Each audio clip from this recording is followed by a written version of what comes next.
Welcome to the Own It Powercast, the place to be when you get serious about making big changes and accelerating growth in your life and in your relationships.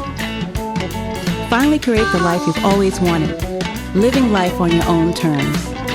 Learn how to take your fear and turn it into powerful choices that will create sustained change. Now your host, Mary Baker. Hey everyone, welcome back to the Own It Powercast, the place to come to get what you need to move yourself forward. Hey, it's Mary Baker. Welcome to episode 178. Being assertive requires inner strength. Well, welcome back to this month, which has been all about what we need to be assertive. Since I started this work many years ago, I've learned that assertiveness is actually a package of abilities and strengths that we might have to do some work to acquire, especially if there has been some toxicity in our life along the way. Even more so early on when our personality was being formed. So today I want to look at just how you can begin building or continue to work on gaining your inner strength so you can have a confident, strong voice on the outside. Okay. So you hear me talk a lot about self-trust. And that's what essentially working on our inner voice is all about. It's about listening to ourselves. It's about getting things straight with ourselves. It's about liking who we are, respecting who we are, and then feeling more confident about presenting that person to others. So a big one, and one that we're going to get into in a lot more detail next week, is boundaries. You know I'm a big boundaries girl, and there's a good reason. Today I want you to focus on preparation for boundary work, especially if it's brand new to you or if maybe you slid off the horse for a little bit and need to get back on. So we know it takes preparation to make big changes in our life. And let's face it, nothing changes for the better until we start setting limits for ourselves. Until we start saying no to what is no longer working for us, what is not good for us anymore or never was, and maybe what we've outgrown. So whenever you're working on anything, I always suggest to my clients, start and end with boundaries. Don't try to do other stuff before you do the boundary work, for lots of good reasons. Think values first when you're working on boundaries. So when you feel conflicted on the inside about something, it might be because you're being asked to do something that goes against one of your values. For instance, maybe you really value honesty, and yet someone wants you to tell a few white lies or lie via omission in order to keep your job, in order to keep a friendship, in order to keep your family from fighting. So think of values first, because beliefs and values drive our bus. And it always helps if we are intentional about what those things are. Get clear about what matters most to you, and it's going to help you have an inner locus of control. It's going to help you decide what is the right thing to do in a given situation. It's also going to help you feel a hell of a lot more confident about who you are. The next thing we need to do in preparation for boundary work is to be prepared to let go of the outcome.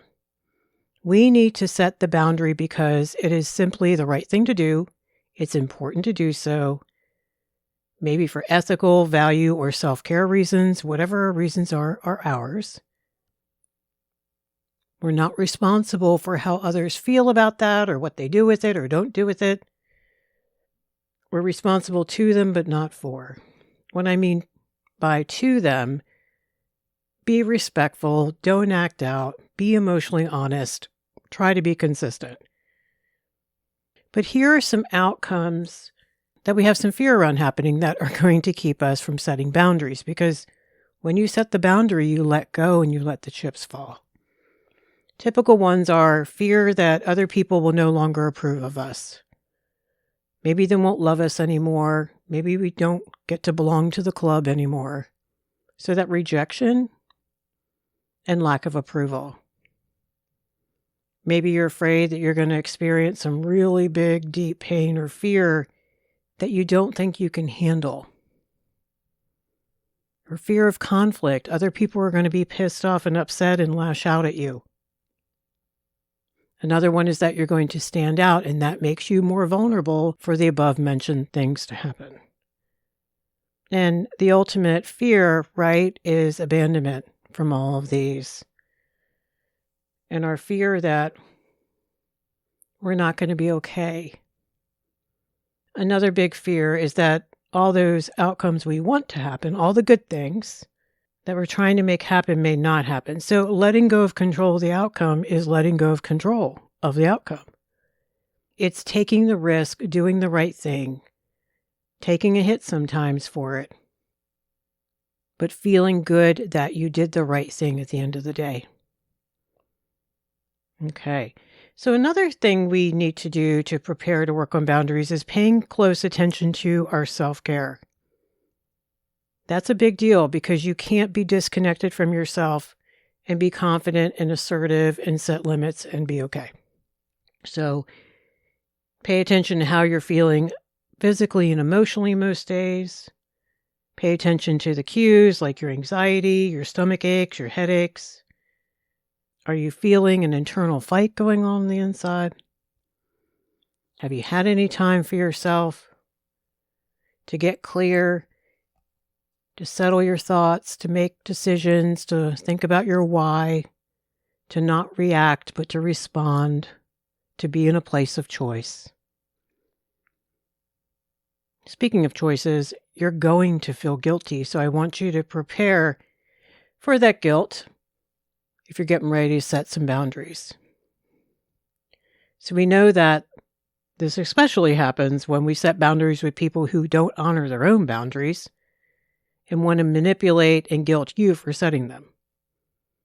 Sometimes even with healthier people, you're still going to feel anxious and awkward, probably a little undeserving of saying no, or asserting yourself or taking care of yourself, and it's okay.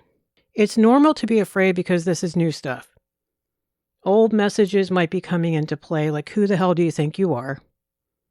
That's selfish. How dare you? That kind of stuff. Just try to push them away in your mind and get some healthier beliefs going, like, it is healthy for me to say no and take care of myself.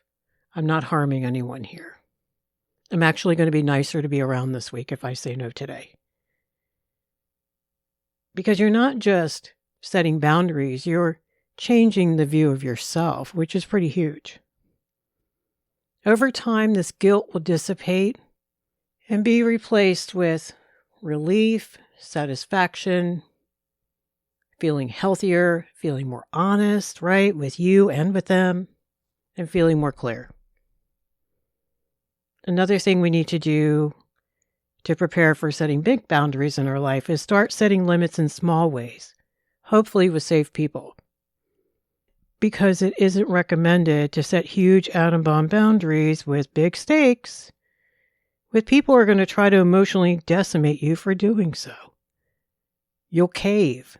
You'll backpedal. You are new at this. You're still learning. You're still getting stronger. You're building muscle memory. By taking small steps with people who can support this for you, you acclimate to the new way of behaving, new way of thinking about things, new way of seeing yourself, setting those limits. So everything is changing, and over time you will adapt and transform into someone who really deep down believes that boundaries are a healthy thing. In order to prepare for setting healthy boundaries, you got to take time to ground yourself first. Give yourself time every day to get centered and focused. Get in touch with what you're feeling, why that makes sense, what you need. Do some meditation. Do some journaling. Check in with someone that you trust.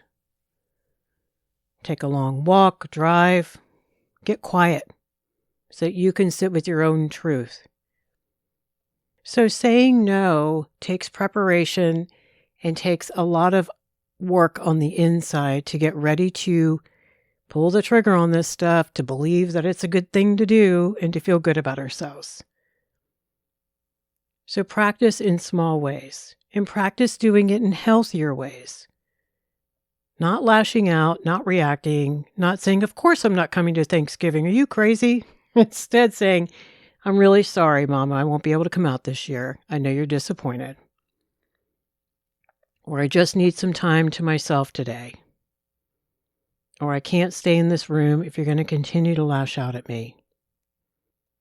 Another piece of boundary work that we'll get into more next week is about detachment, which means letting go of the outcome, letting go of other people's stuff, their choices, their behaviors, their beliefs, their feelings, how they see you. So you're going to stop focusing on them, and you're going to practice that 9,000 times a day and bring it back to you. What are you doing to take care of yourself today? What are your things to get done today? What are your intentions here? Regroup, get back in touch with the real you, and do that all day long if you need to. Eventually, it'll become easier and more of your main focus. Okay, so that's the boundary stuff. Next, I want to talk about needs and feelings. I think they're intertwined with boundaries. I've always believed that. I don't think you can ask for what you need without knowing your limits and not saying no to something, especially people pleasing, right? You can't people please and ask for what you need. So owning your needs and your feelings, and that means no more passive aggressive behavior and no more manipulating to get needs met. No more putting our stuff on other people. No more because of you, because you came late today, I can't get anything done kind of statement. Because you won't help me in the kitchen, I have to do it all by myself. So first, I think it's really important to focus on what are needs, because a lot of people are really out of touch with that. For good reason, because growing up, maybe you had to disown or stuff those needs because they weren't validated and honored or taken care of. So here are a few examples of needs, and these are not wants, guys. These are needs. You need them just like you need to eat, need to sleep, and you need air and water. You need healthy mirroring from other people, reflecting back who you really are. You need acceptance. You need some laughter. You need to feel like you belong to something good. To feel safe, physically and emotionally. Sometimes you're going to need recognition, to feel proud of yourself, to feel loved, cared for, respected, accomplished, and to have some healthy control. There's a million more, guys, but that gives you a sense of what I'm talking about. You need those in order to function in a healthy way. You know, people act out and lash out because of unmet needs. They step out of relationships because of unmet needs. They become depressed and anxious because of unmet needs. So it's a big deal to look at that. So today I want to talk about revisiting the concept of some unhealthy ways to get needs met. We've talked about this before on the show, but I want to go back and talk about it some more. So you always hear me say you're going to get needs met either in a healthy way or in an unhealthy way, because we all will. And none of us is exempt from that rule. We're going to do it in healthy, adaptive ways or unhealthy and maladaptive ways. In other words, you can act out and have a tantrum until someone gives you what you want. You can cry until you receive comfort. Or you can ask directly and take the risk of your need being honored or not in that moment. What's really important here to understand is that you learned what you learned early on in life. And if you have less than healthy ways of getting needs met, they're not your fault. They are your responsibility. But I want you to think about what you watched, what you modeled, and what behaviors you tried out in order to survive growing up.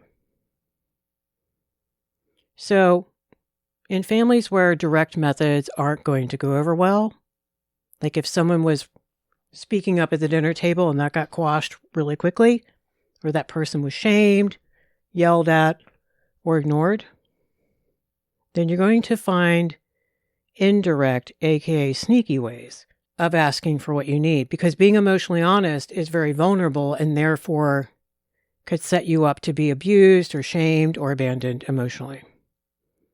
So yeah, it's manipulative. It's emotionally dishonest because asking directly was too scary. You know how I feel about anything that is indirect is pretty much manipulative. And if we're not being direct, it lowers our self-esteem. So here are some examples of what I'm talking about. So I would say manipulative would be calling someone and going on and on with deep sighs about just how awful it is, and no one, quote unquote, can watch the kids. You can go away this weekend and you're not sure what you're going to do, but you don't ask directly. Honesty would be calling her and saying, hey, do you think you could watch my kids this weekend? And it's totally okay, and I understand if you can't. Another one is being manipulative would be having a fit that you can't find your phone in the morning. You're all stressed out. You're running around. You're irritable. You're yelling at everyone around you. You're short. And this happens often. So I'm not talking about the one-off. I'm talking about how this is a pattern. Okay. Instead, it'd be better to state your frustration with yourself, right, for not being more organized. Or maybe your spouse who moves your things around and you want to ask nicely, hey, if you're going to move my stuff, can you put it in one spot or not touch it? Another example of manipulation would be laying guilt on your sister for not coming to your birthday party.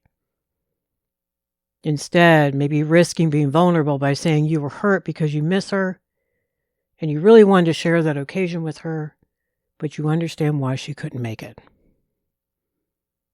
Right? Here's a few of the millions of ways that we can manipulate to get our needs met, rather than asking directly and assertively, either from others or from ourselves.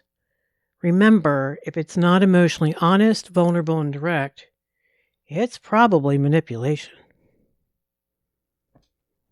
Another important aspect of building inner strength is trusting your thoughts and your intuition. Not your anxious thoughts focused on everyone and everything else out there, but your quiet internal thoughts.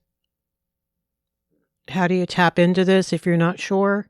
Here are a few ways you can do that.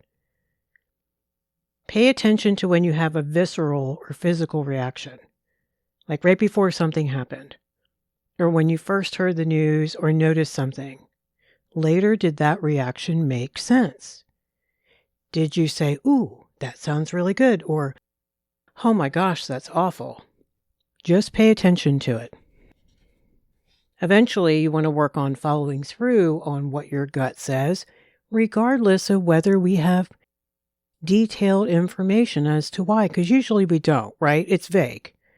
There's no logical or on paper reason why perhaps we shouldn't get in that car or do that thing or go out with that person.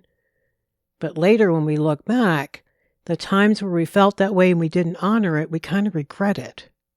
Or conversely, when we follow through on something and it was just a hunch, how good that felt. Another way is when you look back over your life, do you see coincidences or divine guidance or whatever you want to call it that simply had no other explanation? Like a miracle type of experience?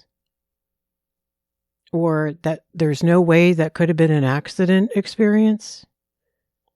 What's important is not only trusting your intuition, but trusting that there is some guidance, there are some clues out there that you can follow so that you're not looking to other people for your truth. I also want you to think about in what ways do you already use your guidance? How has it impacted your life when you followed it? What about when you didn't? And what regrets might you have today for not listening to that guidance? And finally, I want you to ask yourself, what would it take for you to get quiet, to let go and trust yourself more? All right, so part of feeling strong on the inside is making sure we're taking time throughout the day to check in with ourselves and not go against our gut. So another big part of being strong on the inside is self-care around owning your grief. Having good boundaries means having detachment, letting go of the outcome, and therefore sitting in it, sitting in the feelings, surrendering to what is, feeling the fear. When we don't do that, we can't feel congruent, we can't feel strong. But those of you who have walked through some really good grief work know that as awful as some of that may have felt, you do feel more glued together and a lot more grounded.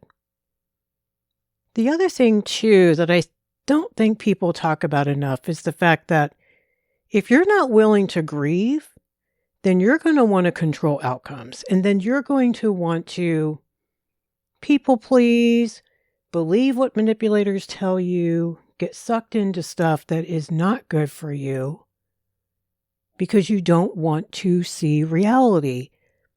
There's a strong correlation between not wanting to see reality, kind of want to see what I want to see in people and situations and all of that, and the inability to grieve. And it makes sense if you sit there long enough and think that through. So really want to look at coming to acceptance. How well do we know how to grieve? And do we let ourselves grieve? And is it safe enough to grieve? And how well do we then detach?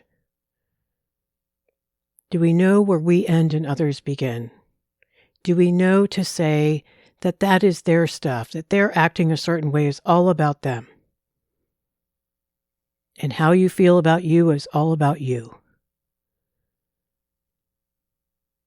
And your inability to grieve through something and come to acceptance is about you, not them. Detaching is not pulling away emotionally or punishing anyone in any way. That instead is unhealthy avoidance. It's not a wall either that we put up. It's about working through the grief around your attachment to a particular outcome so you can put your expectations away and sit in what is. You may feel sad, but maybe no longer angry and anxious that they can't be different. You own your grief around it. And maybe some of the red flags you chose to ignore early on, like in a relationship or a new job, that you didn't want to see. Grief is all about letting go of the wonderful outcomes you had been hoping for, such as a loving, healthy relationship, for your marriage to be viable, for your kid to stop struggling, and for yourself to not have to look in the mirror and make friends with reality. In other words, you're working on letting go of the fantasy you have built in your mind. With wonderful intentions and hopes, of course, but part of the grief work here is sifting through the details about the other person or situation and look what you didn't want to see and maybe don't want to accept. Detachment seems so simple, but letting go is hard, and it can be some really tough work to get there. Give yourself time to grieve and get some love and support around you, a good counselor if you need to, and let yourself feel your feelings. So today we talked about how in order to feel strong enough on the outside, we might first need to do some work on the inside to build our self-confidence around the things that I think are private and personal. We got into what it means to work on building a strong inner core of self-trust, looking at healthy boundaries, standing in your truth, and being emotionally honest. Being assertive can be risky business, and ironically, it requires a lot of courage to be this vulnerable. This inner muscle work will certainly pay off over time as our insides match our outsides more, and we can relax and just be who we are. Thank you so much for hanging out with me today.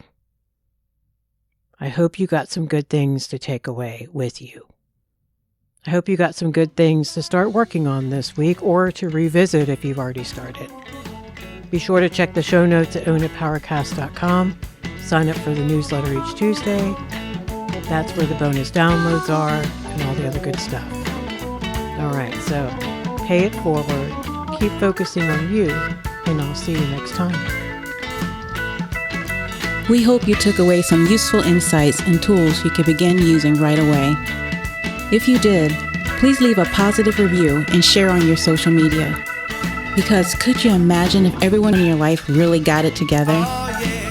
Remember, own it now, so you can really own it later.